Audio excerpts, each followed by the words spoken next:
Prijazno dobrodošli v novicah. 31. maja obeležujemo Svetovni dan brez tobaka. Kajenje je razvada, ki škodi zdravju in denarnici. Zato se je dobro čim prej odvaditi, če ste še kadilec. Skupna skrb pa je, da se ne navadijo mlajši, saj ima tobak, kot vemo, zelo škodljive učinke na zdravje in še posebej na razvoj možganov pri mladostnikih. Mladostniki pa so, po drugi strani, hvaležna publika in to tobačna industrija s pridom izkorišča. Mladino skuša pritegniti z vabljivimi sporočili v digitalnih medijih in s privlačnimi aromami novih in novih tobačnih izdelkov. Da bi te škodljivosti omilili, so po novem v naši zakonodaji, ki je do kajenja že tako stroga, v elektronskih cigaretah v naši državi arome prepovedane. Med temami, ki vam jih ponujamo v današnji oddaji, počrtujemo 3. Trboveljčani obeležili svoj občinski praznik, zasavskim inovatorjem območna zbornica podelila priznanja za njihove dosežke, s parade učenja v Hrastniku.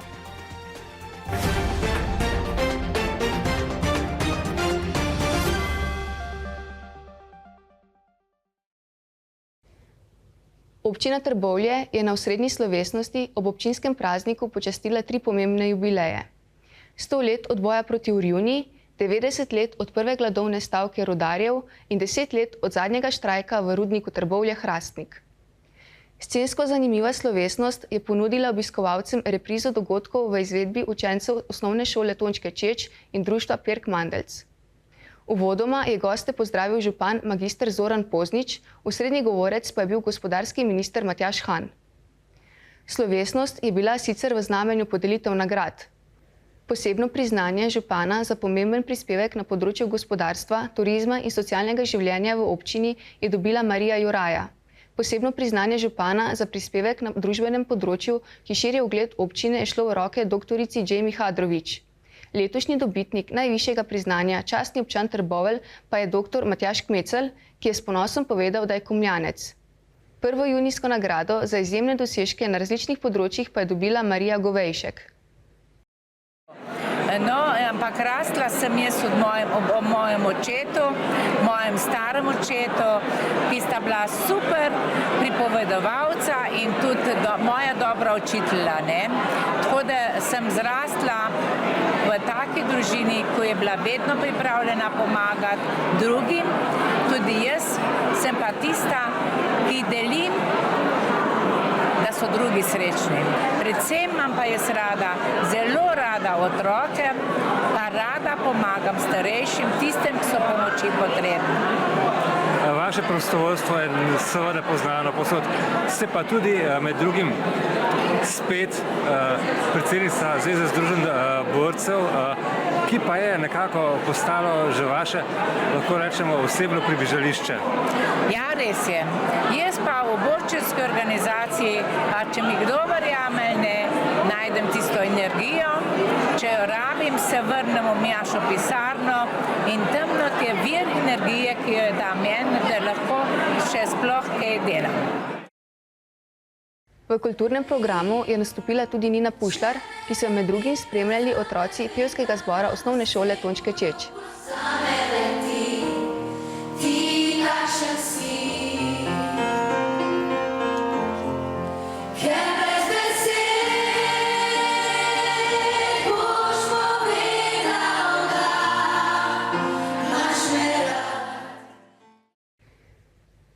Enajsta redna seja Trboveljskega občinskega sveta je bila minulo sredo kratka, a vsebinsko bogata.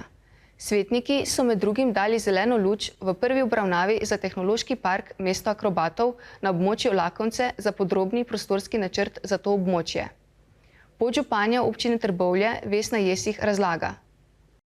To je en največjih projektov zadnjega stoletja, bi se lahko rekli, v Trbovljah oziroma Zasavju.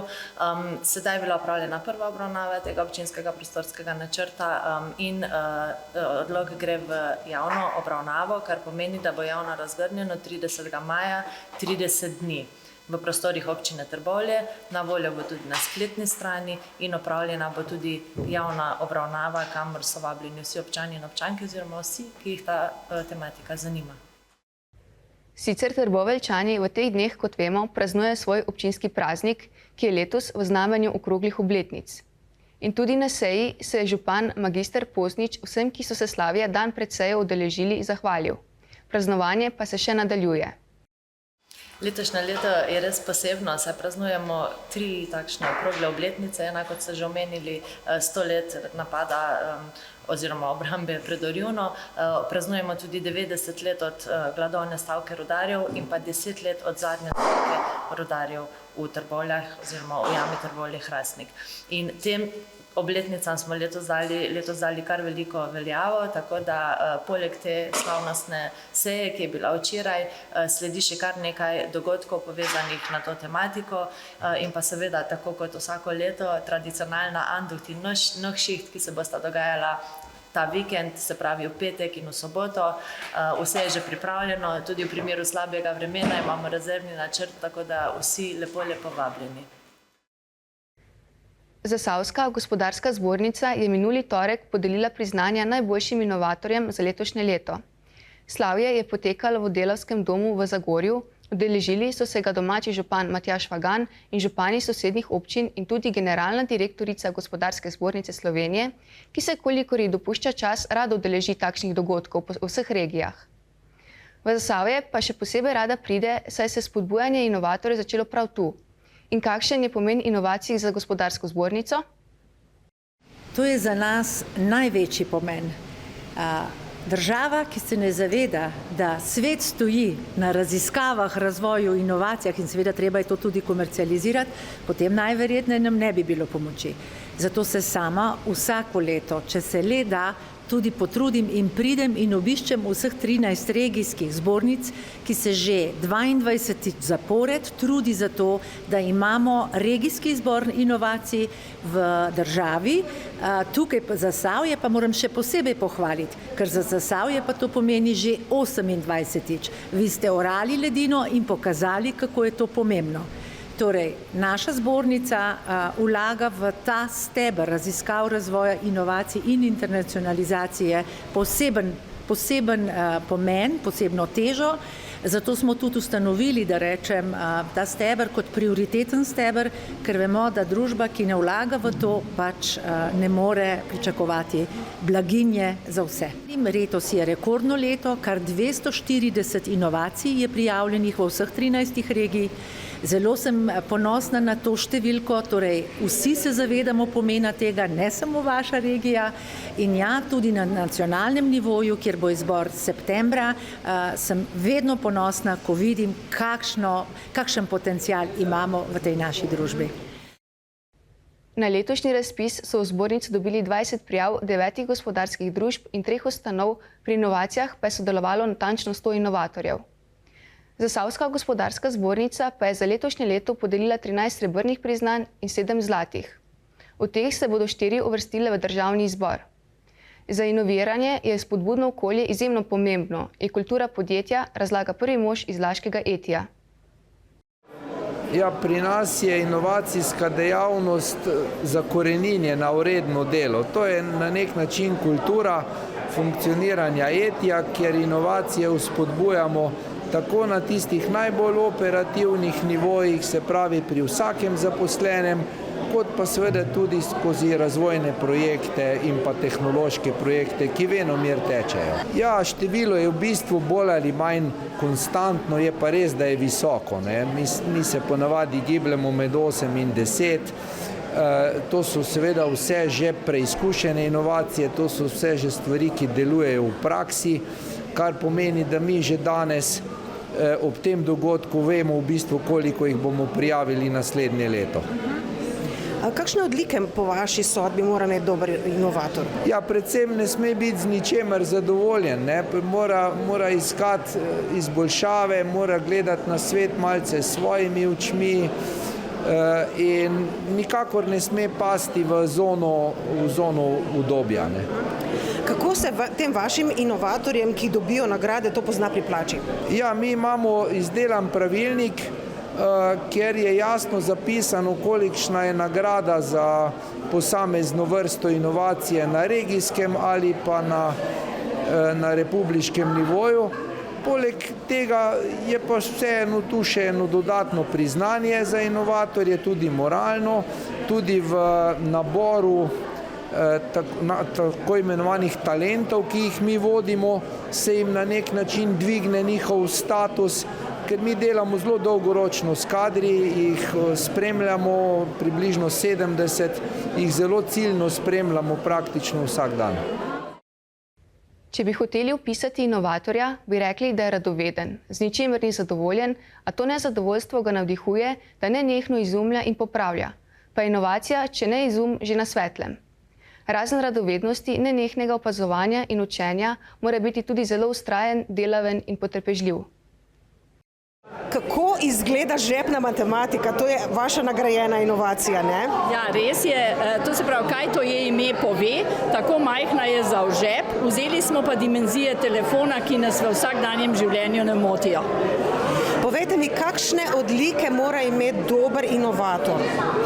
Dober inovator mora biti predvsem vztrajen, mora biti enkraten, unikaten, mora biti pa tudi zelo priden, kot temu v Zasavju rečemo. Torej vse te lastnosti vi imate gotovo? Ne vem, po moje imamo v družini res kar nekaj teh lastnosti in smo hvaležni prednikom, da so nas tako vzgajali, mi pa samo poskušamo te stvari deliti naprej. In seveda se učite vsak dan. Verjetno niste zadovoljni s tistim, kar imate okrog sebe? Zagotovo je idej, kljub mojim letom, idej veliko in potem, ker sem v krogu mlajših, se te ideje samo kipijo kot kvas. Katapult je verjetno pravo podjetniško in inovatorsko okolje.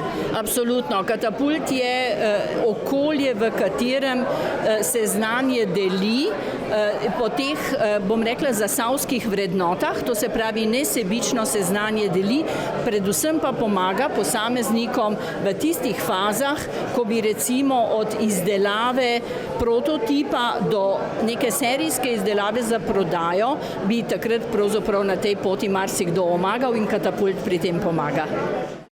Bučen aplavz so poželi mladi inovatorji, poimenovani Black Demons iz osnovne šole Trbovlje, ki so predstavili svoj lanski in letošnji raziskovalni projekt. Letos so se posvetili branju. Občinstvo je navdušeno zaploskalo tudi iskrenim nastopajočim iz VDC Zagorje. V Kulturnem domu na Mlinšah je do 7. junija na ogled zanimiva razstava z naslovom Magična narava. Na njej so dela, ki so sodelovala na mednarodnem natečaju naravoslovne fotografije, ki sta ga pripravila Nacionalna inštituta za biologijo in Združenje naravoslovnih fotografov Slovenije. Gre za razstavo, ki prikazuje naravo in svet, v katerem živimo, njegove lepe in manj lepe plati. Na odprtju so prikazali tudi vizualno in gibalno doživetje z animatronično marionetno lutko robotnico, ki jo v celoti upravlja in animira industrijska robotska roka Jaski podjetja Yaskawa. Ja, ideja za lutkovno predstavo z industrijsko robotsko roko je prišla na našem predhodnem sodelovanju z marionetnim društvom Jurček iz Hrastnika, ker smo že prej imeli predstave, kjer se je v njihovo predstavo vključil naš robot Nao oziroma naša robotka Lili. No, potem smo pa preko razpisa preko Ruka dobili razpis, da lahko naredimo gledališko predstavo z industrijsko robotsko roko, no in smo šli kar takoj v akcijo. Veliko je bilo prototipiranja, kajti ta robot, ki ga imamo od Yaskawe, Moto Mimi, lahko dvigne največ pol kilograma, tako da je v bistvu cela marionetna lutka z vsemi komponentami pod pol kilograma. Tako da ustvarjala na projektu je velika ekipa umetnikov, oblikovalcev in tudi mehatronikov, inženirjev. Se pravi, projekt smo delali skupaj z društvom Trbovlje Novo medijsko mesto, Katapult robotika in marionetno društvo Jurček iz Hrastnika. Gre pa za edinstveno predstavo v Sloveniji takšne vrste, kjer v bistvu cel lik robotnice z marioneto v bistvu odigra robot, ne? Z igro o podvodnem dogajanju opozarjajo na onesnaženje voda in na to, da bi bilo treba vode, ki so vir življenja, zaščititi tudi redno in sproti ščistiti. Robotnica je delo zasavskih znanstvenikov, zasnovana pa je za raziskovanje o tem, koliko mikroplastike je v naših rekah. Zanimiv lutkovni prikaz je delo hrastniškega društva Marionetno gledališče Jurček. Pred približno letom in pol sva se z Mašo Jazbec dobili na kavici in predebatirali njeno idejo, da bi robote in marionete združile v eno predstavo. Sodelovali smo že prej. Pri eni od naših zadnjih predstav je sodelovala njena robotka in smo ustvarili eno tako delno robotsko predstavo. Za tole o robotnici smo se odločili pa od začetka, da bomo sodelovali skupaj in smo res naredili ribe kot marionete. To je sicer češka navezava, ni klasična na nitkah. Maša je pripravila pa tehnološki del, robotko oziroma poimenovali smo jo robotnica, ker je v bistvu hobotnica, ampak ker je robot, je dobila tako ime. Sodelovanje je bilo zanimivo, jaz se takih stvari prej še nisem lotila, drugače sem ustvarjalka klasičnih marionet na vrvicah in mi je bil to poseben izziv, tudi material je drug, vse naše marionete so iz lesa, te ribe so narejene iz pene in tudi navezava pri nas je klasična, samo z vrvicami, ta je pa malo drugačna in se imenuje češka, zato ker ima tole palčko. Na razstavi se predstavlja tudi 11-letna Tija Mihevc, ki vse, kar najde v naravi, uporabi za svoje umetniško ustvarjanje. Hodim v osnovno šolo Marjana Nemca Radeče, sem 5. razred in ta izziv za Antona Janša mi je dal gospod Boštjan Noč, predsednik Čebelarske zveze Slovenije. Najbolj težje je bilo narediti obraz. To sem naredila iz drobnih kamnov in iz drobljenih školjk. Kljub temu, da je še osnovnošolka, njena umetnost navdušuje tako v domačih krajih in tudi v širšem prostoru.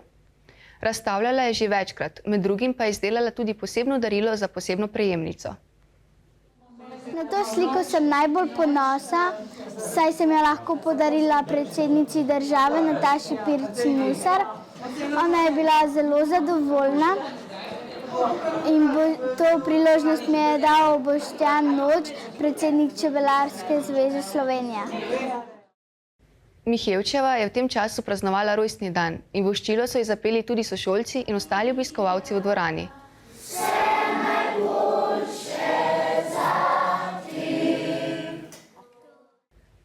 Na občini Šmartno pri Litiji v teh dneh do konca junija zbirajo predloge za dobitnike občinskih priznanj.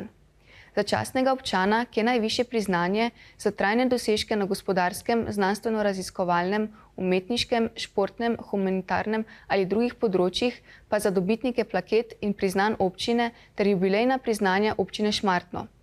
Dodatna pojasnila in morebitna vprašanja povezana z razpisom posredujejo po e-pošti info@smartno-litija.si.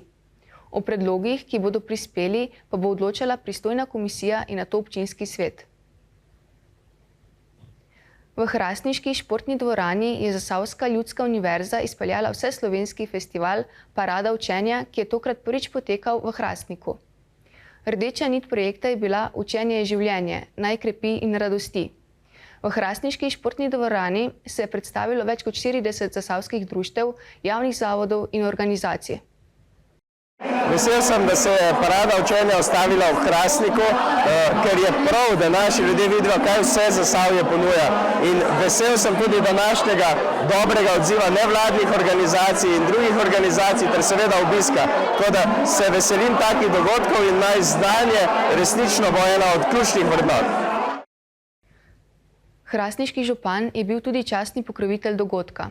Glavno dogajanje se je odvilo popoldne, že dopoldne pa so v hrastniški osnovni šoli narodnega heroja Rajka pripravili poklicijado, kjer so učenci 7. razredov spoznavali deficitarne poklice, torej tiste, ki jih v Zasavju in tudi na drugih območjih v državi primanjkuje. V Trbovljah so skrbeli za fizično in duševno zdravje z meritvami vitalnih funkcij in s terapijo z gongi. Na enoti ZLU v Zagorju pa je potekalo odprtje likovne razstave z naslovom Umetnost za zeleni jutri, povezovanje kreativnosti in ohranjanje narave. Na prizorišču dogodka v Hrastniku je bil tudi minister Luka Mesec. Sam, tako po funkciji ministra kot osebno, zelo podpiram dogodke, kot je parada učenja danes v Hrastniku, in sicer zaradi tega, ker je človeka skozi celo zgodovino oblikovalo njegovo delo in znanje. In še danes je tako. Najboljši in najlepši so tisti ljudje, ki največ znajo, ki so dobri in izmojstreni v svojem poklicu, ki znajo dobro skuhati, ki znajo kakšen inštrument, ki so dobri v športu, in to je treba spodbujati. Druga stvar, medgeneracijsko učenje. Zdaj tukaj so zelo različne generacije, kar je tudi zelo pomembno za našo družbo. Mi mislimo, ker smo družba napredka in družba novega, da je treba svet dobesedno ves čas na novo izumljati. Pozabljamo pa, da so naši starši in stari starši in tisti, ki imajo dovolj srečo, da je še generacija pred njimi živa, marsikaj vedo, ker so živeli v svetu, ker so marsikaj dali skozi, samo vprašati jih je treba. In to je pravi pomen medgeneracijskega sožitja. Vprašati in učiti se od starejših. In tretja stvar, današnja družba misli, da bomo vse nekako preložili na stroje. Stroji bodo namesto nas delali, stroji bodo namesto nas vedeli, zdaj stroji namesto nas že pišejo, govorijo, slikajo, razmišljajo, ustvarjajo. In pol se je za vprašati, kaj bo v taki družbi ostalo človeka. Zato so dogodki, kot je tale, nujni, ker človek mora ostati človek, ne pa postati privesek stroja. Na odru je ves čas potekal kulturni program, nastopile so vse generacije, pevci, plesalci, glasbeniki, celo marionete. V goste je prišla tudi srbska folklorna skupina. Poleg drugih nastopajočih je bil osrednji gost zabavnega dela reper Rok Trkaj. Najprej bi rad pozdravil vse, ki se učijo. Taki dogodki, kot je parada učenja in podobni, se mi zdijo edinstveni in hkrati ne samo umevni, ampak nujno potrebni zaradi tega, ker učenje je v bistvu življenje. Tako smo se razvili od nekoga, ki je tako govoril, do ljudi. In učiti se srčnosti, humanosti, pa se mi zdi tisto najvišje, kar mislim, da vsi ljudje potrebujemo. Tako da veliko spoštovanje vsem organizatorjem in vsem udeležencem in udeleženkam. Lep dan želim. Čau! Pri organizaciji so sodelovali Hrastniški krc, osnovna šola in Hrastniška občina. Na Zasavski ljudski univerzi že vrsto let skrbijo za krepitev kulture vseživljenjskega učenja, saj je učenje stalen proces, ki se nikoli ne neha in ga je treba ves čas spodbujati in negovati. Filmsko ustvarjalsko društvo Loke Studio bo občinstvu na ogled ponudilo nov film z naslovom Ostri vrh režiserja Matica Poropatiča. Znan je po zelo uspešnem filmu Pozdrav s krvavih revirjev. Premiera filma bo prihodnji petek, 7. junija ob 19. uri v Delavskem domu v Trbovljah. Film Ostri vrh bo premierno uprizorjen 7. junija v Trbovljah, v Trbovljskem kinotu. Ustvaril pa ga je, oziroma smo ga v filmsko ustvarjalnem društvu Loke Studio, ena taka zelo različna ekipa iz celotne Slovenije. Sicer igralci smo v večini iz Zasavja, ampak skupina vojakov, ki jih boste videli v filmu, pa je v bistvu iz celotne Slovenije, iz različnih društev za uprizoritev različnih bitk. Snemali smo tudi v Zasavju, na našem Podkomu, na eni zapuščeni kmetiji.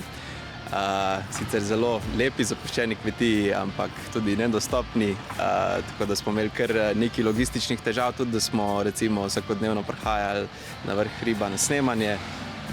Drugače pa malce še o zgodbi. Zgodba bo v bistvu prikazovala dogajanje pred drugo svetovno vojno na Slovenskem, prikazuje pa pač vojsko Kraljevine Jugoslavije, kako se v bistvu odziva na določene stvari, ki so se takrat dogajale. Režiser filma je Matic Poropatič, hkrati je tudi scenarist in mislim, da se je zelo dobro v tem izkazal, ker je pač scenarij zelo dobro napisal. Sicer je bil na začetku napisan tam z uro 45, ampak smo nekako vse skupaj na koncu uklestili, da je zdaj nekih dobrih 45 minut filma, ki pa se veselimo, da ga bomo vsi končno premierno tudi videli na velikem platnu. V teh dneh praznujejo tudi na Izlakah. Dopoldne so se lahko krajani udeležili spominske slovesnosti v počastitev 80-letnice padlim v Orehovici. Slovesnost je potekala pri spominskem kompleksu v Orehovici.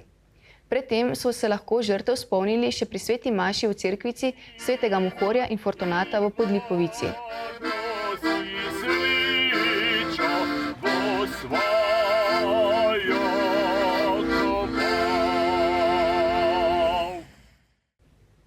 Na mladih svet stoji, radi rečemo. In tudi v naši medijski hiši ta rek jemljemo zelo resno. Zelo veseli smo bili, ko so k nam na obisk prišle učenke iz osnovne šole Ivana Skvarče iz Zagorja, tiste, ki obiskujejo izbirni predmet vzgoja za medije, televizija. Prišle so seveda zato, da bi spoznale čare našega medija in naše hiše. Med četverico radovednih pa se bo, upam, našla katera od deklet, ki jo je naš mojster Domen svojo zanimivo razlago tako prepričal, da se bo čez leta pridružila naši ekipi.